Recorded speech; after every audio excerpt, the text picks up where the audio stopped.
Well, let me just say, first of all, that, I didn't feel like putting Kresse with you guys 2-on-1 was fair. So we needed a little 2-on-2 here. Good. And I figured with all the bullshittery that goes on with you guys, I needed to give him a little protection as well. So, I love it, man. You guys want to do a quick intro? Just talk a little backstory. That'd be kind of cool. Yeah, I'd love to do that. So Mike Kresse, division executive for business to business and money movement for FIS, right? FIS, largest global FinTech, work in banking, work in payments, work in investments across the board. In that role, I'm responsible for everything from product strategy, P&L development, product, really the whole shebang, so to speak, and really grateful to be here with you guys. Mike? Yeah, Mike Alice. I've been with FIS for a long time and just about every different sort of a client-facing and business development role across all of our products and markets. I know Dave and Tanner from our AFT organization, and I'm currently working on a whole bunch of different projects in FIS. Some of them with Mike. And some of them trying to take our solutions into new verticals. So thrilled to be here and excited about the conversation. What are the new verticals? The secret, man. No, fair question. I think as we continue to grow, we look for ways that we can take the solutions we've built for community banks over 50 years and deploy them for customers in new markets. You think about like insurance, which has a lot going on with payments, right? Or you think healthcare, really just about any vertical out there can use some of the solutions we've developed for community banks. So it's kind of fun. I think one of the things we found, right, is look, community banks are the lifeblood of America, right? When you think about how individual consumers and businesses depend on community banks on a day in and day out basis. You think about how community banks have really leaned in and provided credit at times and liquidity at times when that's been needed. Lean in during the Paycheck Protection Program as an example, right? There's just, the community banks are always there to really be able to make sure that the community can thrive and succeed.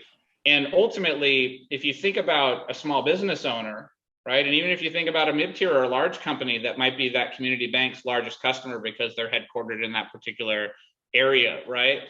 Those customers have so many different systems that they have to operate in on a given day and so many different places they have to go, right? As a small business owner, I might have a point of sale system. I might have a general ledger system. I might be accessing a digital banking application at my community bank. I might be walking in deposits at the end of the day. Right? I might have customers where I'm doing manual invoices. I might be trying to figure out how to receive payment from those customers in a number of different ways, right? And ultimately, those customers, those commercial clients, they're actually in specific verticals as well. So they have vertical specific needs. They might be a small insurer, right? They might be a small FinTech company.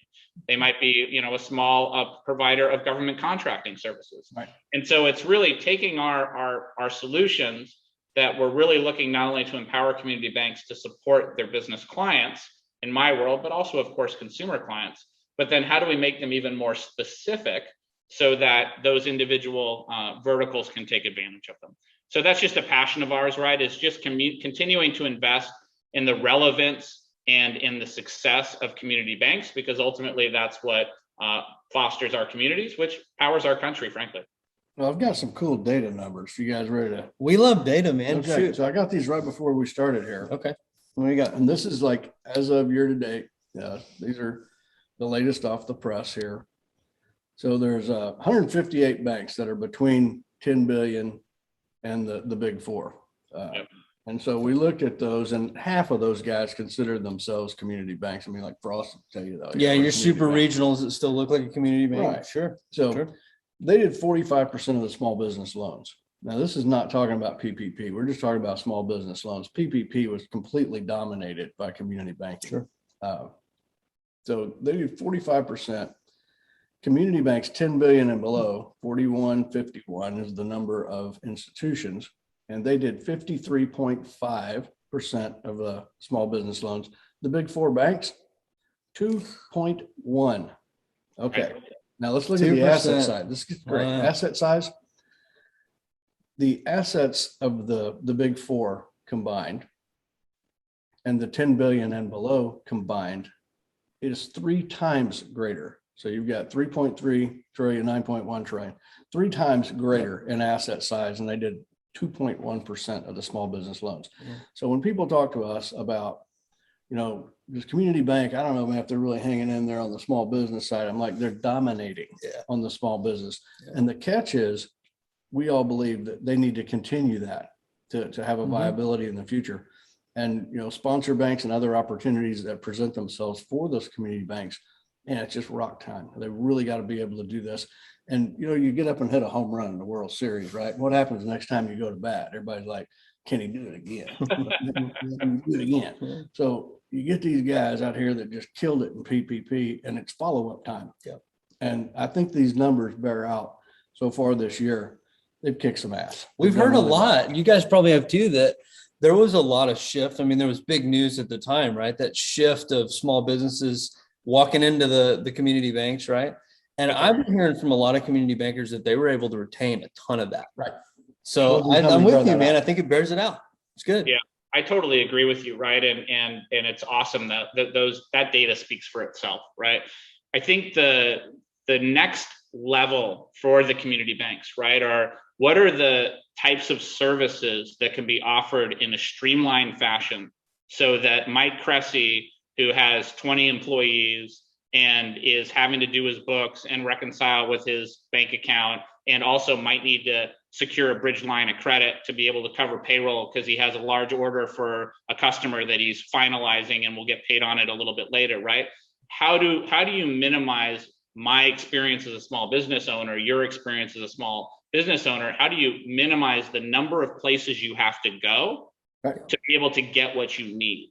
How do I just go to either walk into the bank or, more importantly, just access the digital part of my community bank and have my general ledger, have my bank account, have my line of credit, have my ability to invoice, have my ability to collect, have my ability to pay, have my ability to accept any form of payment, all in one onboarding experience? That's the next level, really, of community banking and the support of these small businesses. As I said in the beginning, community banks are the fabric. They're the bloodstream. They're the arterial network, right, of our country. And small businesses and entrepreneurialism is what this country is all about. And so as we help and we focus to really modernize our community banks' ability to service those customers, that's where I get really excited, right? Because then you see things really start to transform inside these communities. Well, that's really the deal, is the large institutions have taken on the large companies, and then the small companies have gravitated this way. And there's a filtering down of opportunity and services and products that go through not just helping that guy bank with his bank, there's a small company with a bank, but also filtering products down that they can third party sell B2B or B2C on their side that are coming from organizations like yours. I mean, FIS's ability to create products is what feeds those. I mean, everybody knows it's not a big secret. It's a secret that banks buy from their core, right? Right. Yeah. But it's kind of where most of the product sets come from. And so everybody turns to you guys to say, what's next? What can you do? Well, can I ask you a question? No. So it should be an easy one, man. It's one of the rules, no question. Kind of a way we've been thinking, right? Recently, you're seeing a bit of unbundling. There's a lot of talk of super apps, right, in the fintech world. I've been seeing a lot of unbundling, in my opinion, on the retail side. So you go to your average 25, 30-year-old, right? Somebody's got a Coinbase, they've got Venmo, they've got et cetera, right? And I think by and large, that's reasonably okay. It feels to me, though, like there's an attempt at the unbundling of the business side, where I think all of us here feel like a more expansive and a better bundle is probably the right answer on the business side rather than an unbundling. I mean, think about being a business. I mean, we've all here run businesses. I don't know that unbundling really gets me where I want to be if I'm a business customer. It's a tough question. You see where my head's at? Yeah, because the small business guy, I want to keep it simple. I want to keep what I need to get done don't give me 1,000 choices that make it so damn complicated I can't operate my business. So I want some things that are, fairly simple and unique doesn't have to be unique to me, but smaller concepts. I don't have 1,000 employees. Bite on size. purpose. I don't ever want to do that again. Do you think, to your question though, Tanner, and actually getting back to what Mike said as well, do you think the reason that there's that trend towards unbundling is because historically, or at least recently, the solutions that they need have not been provided to them in a unified way? So there really wasn't an option but approach it from an unbundled standpoint. That's got to be the right question, right? I think about my time at Malazi, guys. I mean, a lot of you guys are my predecessors, right? I feel like we've been building the super app for 25 years in banking, right? On the retail side, and that's pretty obvious. But you don't find too many people, I think, on our side of the fence, the vendor side, that are really pros on business. I mean, you guys certainly are, right? And I know some of you guys are damn sure known for. Business is a lot tougher, right? And it's really something misunderstood. I think with a lot of community banks, there's some areas that they do a great job. But I think, what really defines a small business? Is this a mom and pop? Is it, a snow cone stand? Is there one employee, right? And how do we service that group? It's really super consumer maybe versus, is it a true business? Let's say with 20 employees, right? A real small business. And then what's the feature set that they need? And is that bundle or not? It's just hard to even define the proper questions in this space. Yeah, FinTech has really just dissected all kinds of the market. So we, say we have a mobile app from our bank. Well, then when you go to a FinTech and they take a sliver of that and make a whole company from it. Yeah. And so this idea of unbundling and journeys is important from the aspect of, what do we build, and we keep building onto our bank mobile app, or maybe we begin to start piecing off some of these things a little bit simpler. The other thing for small business is the ease of transport. If I'm stuck at Wells Fargo, it's like, well, we got our payroll, we got our tax stuff, we've got everything tied to QuickBooks. It's just direct deposit. Hey, I got an idea. Let's move our bank. Everybody's like, ooh, don't do that. Right. Especially if you're a business. Yeah. Right. And so Think about that as a consumer even, right? I've been, I was banking with some of my accounts. I was banking with Great Western. So then I was banking with Washington Mutual. So then I was banking with JP Morgan Chase, right? I mean, and it's just because just the hassle of having to move. And now you put that onto a business, right? That lift and shift becomes difficult, which is why, frankly, what we're seeing happening in Europe and what we're starting to see, talked about here is more of open banking and being able to take your credentials more easily from financial institution to financial institution, which, some folks might find scary then. That might sound scary to a community bank, but I would actually argue the opposite, right? I would say the ability to bring yourself from a bank that might have been acquired, because we see that there's a tremendous amount of M&A activity in the financial institution space, and go back to a community bank where you would rather bank because you're getting a more personal experience with an organization that will really lean in with you during tough times, versus just be a blank digital dashboard that's doing some sort of algorithmic determination of your value or not, right? Who wants that? I'd rather have that community banking experience. Back to the bundling and unbundling comment, I think, any business actually is oriented or is informed by their consumer experience on this device, right? So I don't know about you, but I was scrolling the other day and scrolling because I just have too many apps. And I'm like, how do I rationalize this down? I think that if a community bank can offer a bundled service that provides all of the capabilities that they need in a modernized way, some of the capabilities I was discussing before, I think that small business owners, as they transition from this consumer experience where people are starting to rationalize apps down, I think a small business customer is going to love that. And frankly, I think you're going to start seeing larger enterprises do that as well. And the only other thing that I would throw out there is it's in the one hand, it's a concentration of risk argument. Am I putting too much of what I need onto this particular entity, whether that's a community bank or a financial technology provider or something else? Do I have too much concentration of risk? But I would argue the other alternative is, do I have too much effort to go to all these different sources? And do I actually have risk because some of the providers of these services could go bankrupt, right? They could go BK, they could go OOB. And then my whole process is completely screwed up. And I think that's the last point I'll make, and then we can continue the discussion. Your bank is your trusted provider.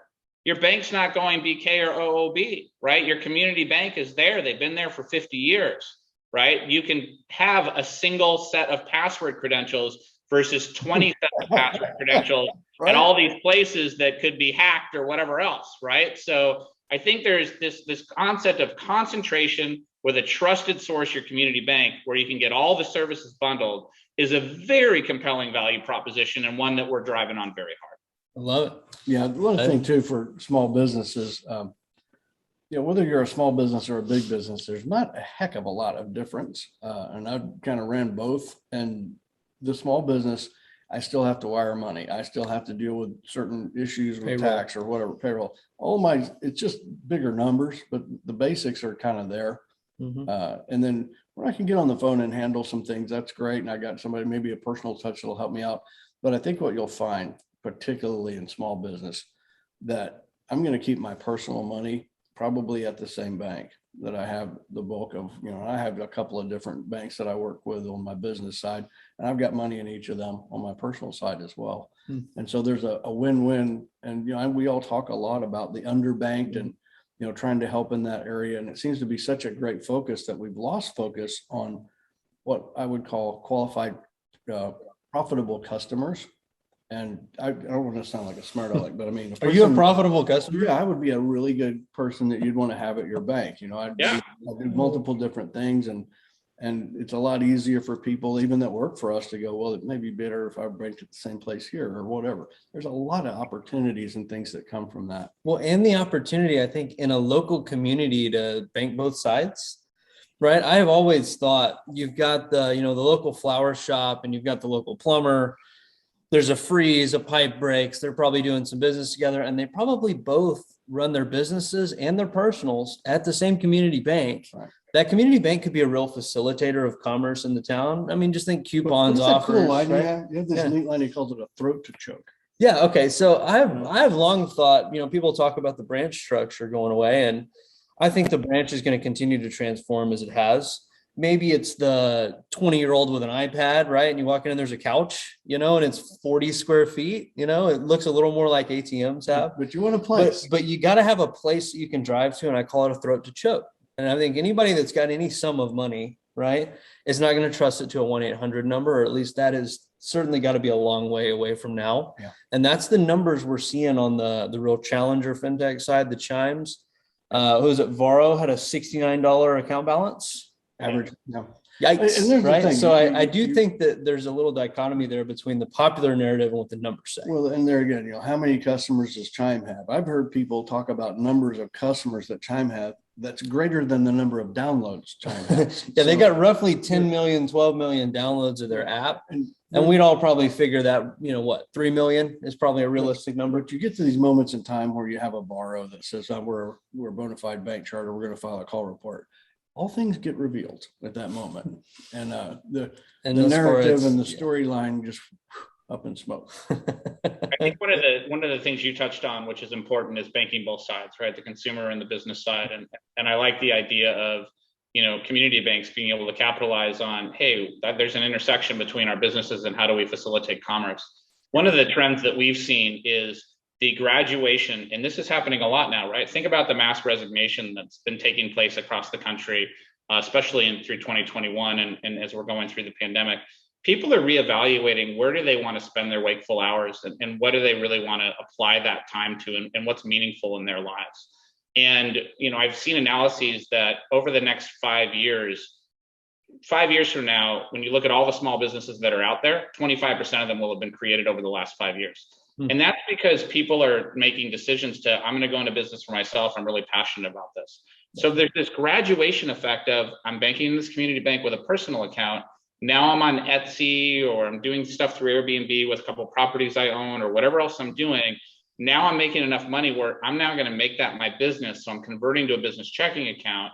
Now, you know what? I need access to some liquidity and I need to be able to invoice people and I need to be able to accept card payments, but also other types of payments. And, I need to be able to make payments and it's this graduation effect that takes place.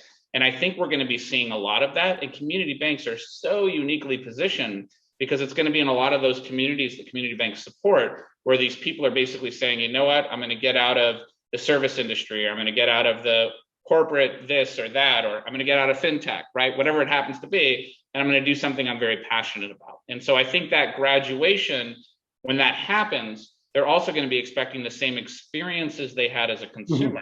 Yeah. They're going to be expecting those as a business as well. And so that's, that's really the journey that we're charting and that we see taking place out there in the industry. Yeah, I think it fits with gig economy, right? But a little bit different. We were on a ranch this weekend on a hunting trip. I mean, it's country bumpkins like us. How did you do? I did good. He didn't get anything. What did you bag? What did you bag? I actually got a bison, a big old bull. Yeah. So we're going to be having buffalo steaks and burgers for months and months and months. Sending you my address. Just freeze back it, send it out. You bet. So we're sitting around the fire, and there's probably a dozen guys, gals sitting out there, right? And everybody's on their phones showing different things to each other. And I mean, this is ranchers, this is hunting guides, this is guys like us, right? It was sort of the side gig conversation, and everybody's got something going on, right? One of the guys is selling a little thing to a feed store. Another guy's doing something else. And I've seen a lot of that recently, especially when you get outside of cities. I think you've got the gig economy is definitely the scale in the city, but in the rural, everybody's got a side gig going on, and it speaks to what you're talking about. This one guy, this is so cool. He's got this feed attractant thing, right? So you pour this out in addition to your other things that you're doing to try to get the animals to come to you. And then this feed attractant, the packaging on his packaging is really sharp, man. The whole thing you look at. It's got a QR code. Yeah, a QR code. Yeah. On there. That's awesome. You can upload pictures of your deer that you've had or your hunting experiences to user contributed content, right? This brand, just brilliant. I mean, this is a guy this is a very rural guy. I'm talking third grade education kind of guy. Right? Yes. And it shows you how much we've all been able. Yeah, I know that's me, man. But it shows you how much we're all learning. And I think the world is changing. It speaks to your point strongly. Yep. Yeah. The idea that you could pick up, let's pretend this is a tiny cell phone and think you're the only one that masters this. Everybody has one. Yeah. Everybody. Yeah. The thing that I think is a challenge to some degree, Mike said at the beginning, community banks are the arterial element of the United States, right? They are the foundation. And they need to find ways to evolve to continue to serve those clients better, right? I think, Mike, as I look at FIS, we're in very much a similar situation, right? We provide a lot of the piping that keeps our economy working and keeps money moving. And similarly, right, we have disruptors to our business, and we need to continue to learn to evolve quickly and more innovatively to try to stay relevant, just like those community banks are struggling to do. So it's a very similar situation we're in, which is really great because I think we can leverage that partnership, right? With our community bank partners to both try to do that. And one of the things that we recently launched is Bankers Helping Bankers. And it's basically a portal where bankers only get in there. Obviously, state associations can share content with each other and do neat things there that they haven't been able to do before. What a big deal. Wait, bankers only? Is that like farmers only? Or are you going after a different bankers only kind of thing, right? But it's in there, and it's kind of a safe place. But one of the primary focuses of this is exactly what Mike was saying, that show them different ways to make money, whether that become a direct bank or a sponsor bank or crypto or different areas and avenues. It could be CDFIs, all kinds of different things that we want to show them. The worst thing that's happening right now in America, I think, in the banking space, let's go there. Okay. There's a long list. Yeah. But, is just community banks selling each other out, and buying each other because they can't figure out how to win unless they have scale. And it's not the answer. You're not going to become more profitable just by the fact that you have scale. If everybody else got scale, it's still right where you were when you started. But showing you how to make more profit has got to be critical. And the expense that people put into technology from a banking side, personnel and technology, and premises to fixed assets, those are the big ones right there where all the money goes. And we need to make sure that we're spending money on, especially something like, hey, you got to have your building, got to have your people. After that, you get to the technology cost. It needs to be a money maker. I can tell you guys, banking as a service, banks, number one on every category of earnings you could ever think of as a peer group. Similarly, if you look at direct banks or Affinity, right? So I like Redneck Bank, All America Bank. They're cool. You got MD Bank, a bunch of those. Again, those as a peer group are right in there in that top 1 percentile. Yeah, geography is no longer a boundary. Yeah, so Affinity, I think, and then banking as a service, man, you got to realize there's 355-ish fintechs in the US that are running through sponsor banks, and it's about 75 of them, guys. It's like 351 on Monday, 359 on Friday, right? So that's your Chimes, that's your Betterment, those kind of folks running through about 75 of those BaaS banks. Yeah, one of the things, and those 75 are kicking. We classify fintech in the banking industry as a company that requires, performs a banking function that requires a banking charter. They need to rent a charter on that. Now there's a million things that are other. Hey guys, last thoughts? Anything you want to share with the world? The only thing I would share with you is, and you touched on it briefly, you talked about banking as a service, right? I think that every financial institution has an opportunity to be able to embed finance capabilities, what I would call embedded finance, right? Embed finance capabilities, whether those are for a fintech to take advantage of, to take out to their client base, or whether that's just directly into their digital banking experience for the businesses in their community to take advantage of. So you're going to hear a lot more from FIS about embedded finance. Right. And then the only other thing I'd want to say is this has been a hoot, right? So it's been super great to hang out with you guys and just be able to spend time with you. Mike, any comments? Yeah, I just want to say thanks for letting us join. This was great. I appreciate what you guys are doing and the value you're bringing to the whole ecosystem with the data that you provide. This is absolutely a ecosystem where your competitor one day is your competition the next day, and you're all drinking beers at night together. And it's just great to have you guys as friends and colleagues in this industry. So thanks for letting us join. Thanks a bunch, man. Thanks for riding with the FinTech Cowboys. Appreciate you guys. All right. See you guys. See you guys.